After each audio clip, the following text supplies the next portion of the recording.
Assalamu alaikum warahmatullahi wabarakatuh, watazamaji wa Iqra Global Media. Leo Jumapili ya tarehe 26 April mwaka wa 2026, TV yako imepata nafasi ya kuweza kutembelea vijana wa Kiislamu wa kundi la CJMD ambao walikuwa na kikao chao cha mwisho wa mwezi huu wa 4, kikao ambacho kimefanyika wilayani Mlongwe kunako kata ya Kakombe kunako shule la Hadija. Mkufunzi wa siku Bwana Abdunur Khalid Mvano ambaye alikuwa ni mkufunzi wa siku aliweza kuwafundisha vijana kuhusu faida za miezi mitukufu, hasa mwezi huu wa Zulqaada na kuelekea mwezi wa Zulhijja, kuweza kuonesha ni vyema sana vijana kujikinga na kuepuka kuweza kutenda madhambi katika mwezi hii, na pia akaweza kuonesha manufaa ya kijana kuweza kuoa na kuweza kujistiri, maana ndoa ni kitu muhimu sana katika dini ya Uislamu.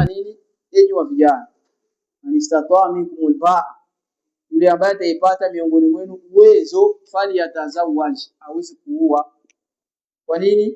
Fa innahu aghaddu lilbasar, akioa itamjalia awe nasusha macho, ahifadhi macho yake, wa ahsanu lilfarj, kisha itamjalia nini? Alinde tupu yake.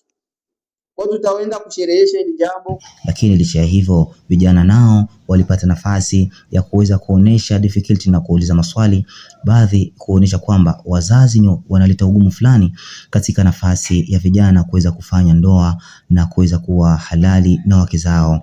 Basi mkufunzi aliendelea na kuweza kuonesha ubora wa mahari. Mahari sio mengi katika Uislamu, na pia mahari ni zawadi ya kumpea mke ambaye unataka kumoa.